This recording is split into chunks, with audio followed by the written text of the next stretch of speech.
안녕하세요. 마요입니다. 또 오늘의 이 암호화폐 시장을 보시면 그래도 다행히 어제 그 좀 불안했던 그 장세를 좀 뒤로 하고 오늘은 다시 이 비트코인이 힘을 쓰고 있습니다. 그래서 이것을 일봉 차트로 보시게 되면 어제 제가 저녁에 영상을 좀 늦게 올렸었는데 그때만 해도 요 일봉이 음봉을 또 보이고 있었거든요. 그런데 지금 결국에는 이게 양봉으로 마감을 하면서 이 3일 연속의 하락세를 어제 또 끊어내게 됐습니다. 그러면서 오늘은 재차 좀 추가적인 이 상승이 나오고 있는데 그래서 현재 가격은 66.8K까지 올라온 상황이에요.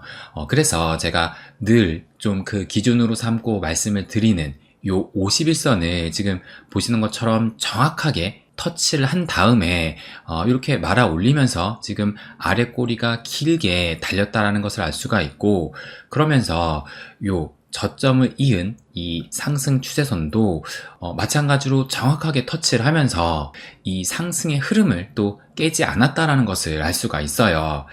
그래서 제가 요 51선과 21선의 골든 크로스가 나올 것 같다라고 말씀을 드렸는데 지금 뭐 상당히 붙어 있는 상황이기 때문에 아마 이번 주말에는 이게 골든 크로스가 발생이 되면서 그 이후에는 좀 본격적인 상승이 나올 수도 있지 않을까 저는 그렇게 예상을 하고 있습니다.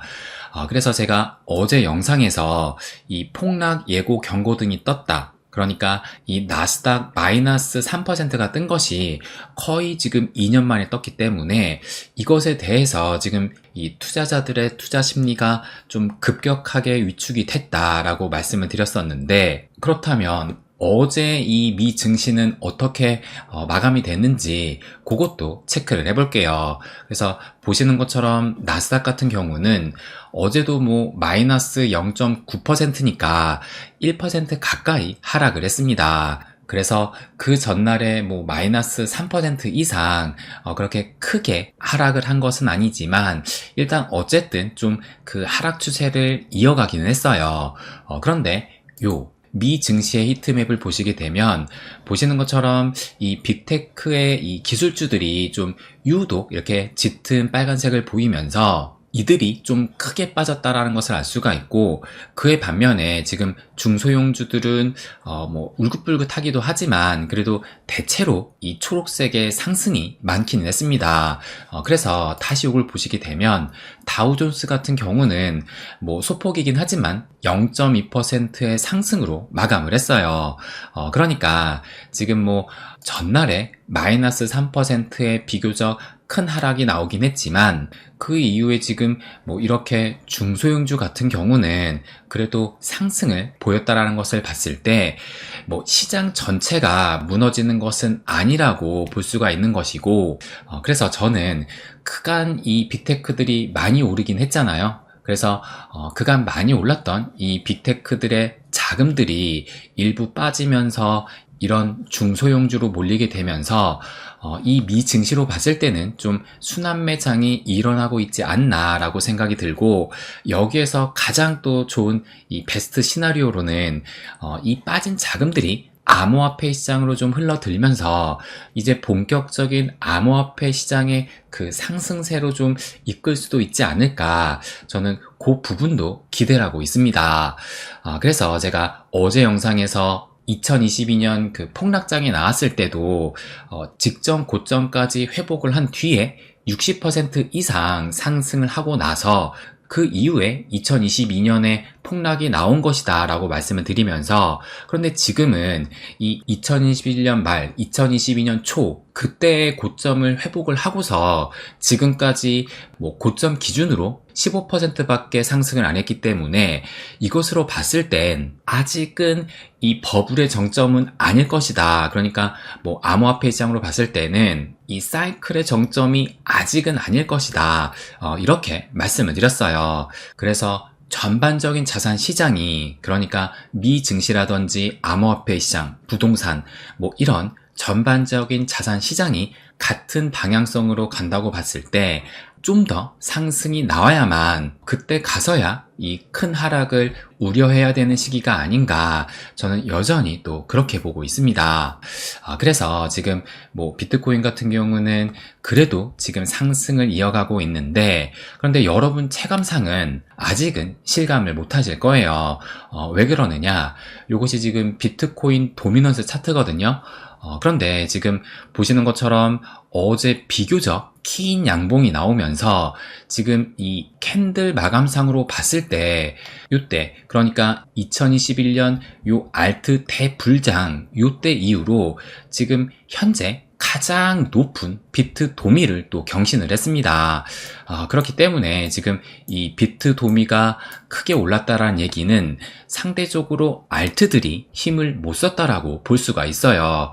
그래서 지금 요 토털2, 그러니까 이더를 포함한 알트 시총을 보시게 되면 어제 비록 이 비트코인은 상승으로 마감을 했지만 이 알트 코인은 하락으로 마감을 했습니다. 그래서 여전히 지금 이 하락 채널 속에 움직이고 있고, 그렇기 때문에 또 우리들의 체감상은 아직은 이 상승을 느끼기에는 많이 부족할 거라 생각이 들어요.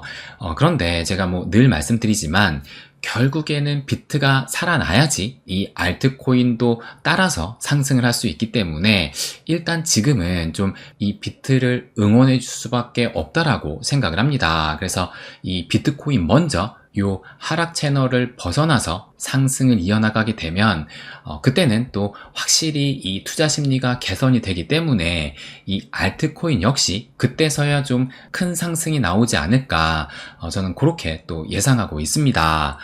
그래서 뭐 전반적으로 지금 알트코인들이 부진한 상황에서도 이 리플 같은 경우는 그래도 선방을 하고 있습니다. 그래서 오늘 새벽 같은 경우는 876원까지 또 터치를 했어요. 그런데 지금 좀 그 이후로 하락이 나오면서 820원대까지 떨어지다가 현재는 849원까지 올라온 상황인데, 그래서 간밤에 좀 이런 하락이 나왔던 것은 아무래도 이 7월 25일 미국 현지 시간으로 2시에서 4시에 이 비공개 회의가 있었는데, 그런데 결국에는 이 비공개 회의 이후에 뭐 별다른 소식이 나오지 않다 보니까 이것에 대해서 일부 실망 매물이 나오면서 지금 이런 하락이 나오지 않았나 생각이 듭니다. 그런데 뭐 저는 이것은 어느 정도 예상했던 일이기 때문에 이것 때문에 추가적인 하락이 나올 것이라고 생각하지는 않아요.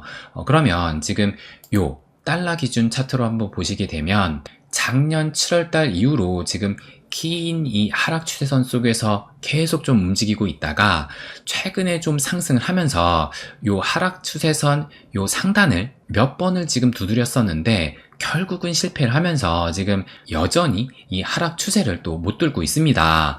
그러면 요 차트로 좀 다시 한번 살펴보면 이것도 마찬가지로 리플 달러 차트인데, 근데 요것이 이제 이 리플의 매물대를 보여주고 있는 거예요. 그래서 가장 강력한 이 매물대가 요 갈색 선으로 표시되어 있는 여기를 지금 가리키고 있는 거거든요. 그러니까 지금 현재 이 이상을 뚫고 올라가지 못하는 이유가 지금 강한 매물대의 그 저항에 막혀 있기 때문에 쉽게 돌파하지 못하고 있는 것이라 볼 수가 있습니다.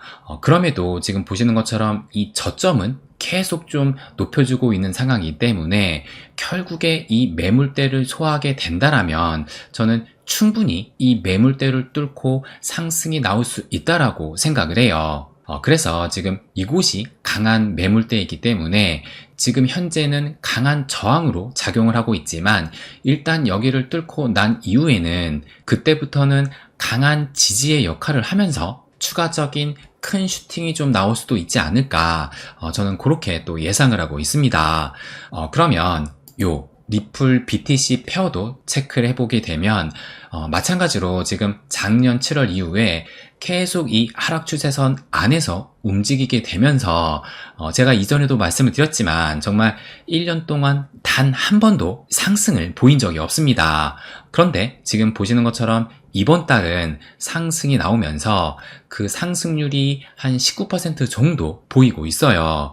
그래서 지금 마찬가지로 요 하락 추세선 상단을 정확하게 지금 터치를 했고, 아직은 여기가 뭐 시원하게 돌파한 것은 아니기 때문에 결과적으로 뭐 달러 차트나 이 BTC 페어로 보나 요 하락 추세선을 좀 돌파를 한다라면 아무래도 강한 저항을 돌파했다라고 볼 수 있어서 그 이후에는 좀 기대할 만한 슈팅이 나올 수도 있지 않을까, 저는 그 부분을 또 예상하고 있습니다.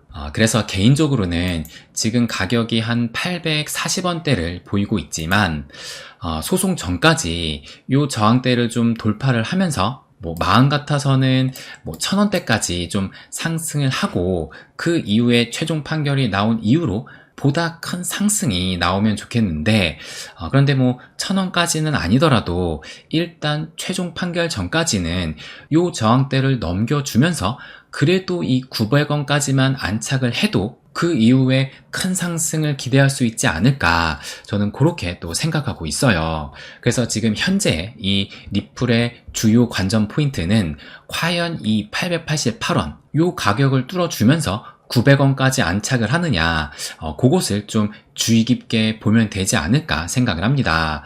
그래서 지금 우리가 이 리플을 홀딩을 하면서 큰 그림을 보는 것이 아마 요런 그림일 것 같은데, 그래서 또 한 명의 분석가가 뭐라고 트윗을 올렸냐면, 수년간의 통합 후에 XRP가 마침내 우리에게 랠리를 보여줄 수 있다라고 얘기를 하면서 요 차트를 또 첨부를 했어요.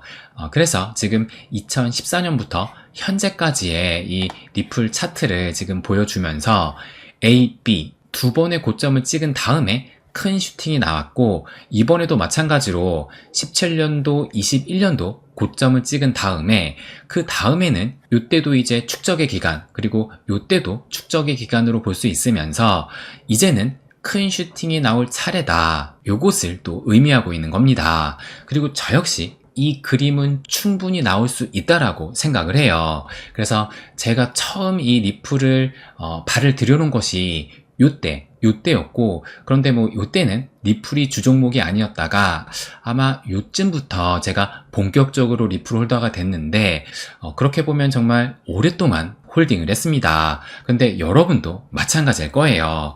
그래서 정말 이렇게 오랜 그 기다림을 견뎌온 만큼 이것이 죽이 되는지 밥이 되는지 끝까지 지켜볼 필요는 있다고 생각을 합니다. 그래서 이 그림이 보이는 분들은 정말 끝까지 가보자 말씀을 드리고 싶습니다. 네, 그럼 오늘은 여기까지 하겠습니다. 항상 제 이야기 끝까지 들어주셔서 감사드립니다. 부자가 되는 길, My Way.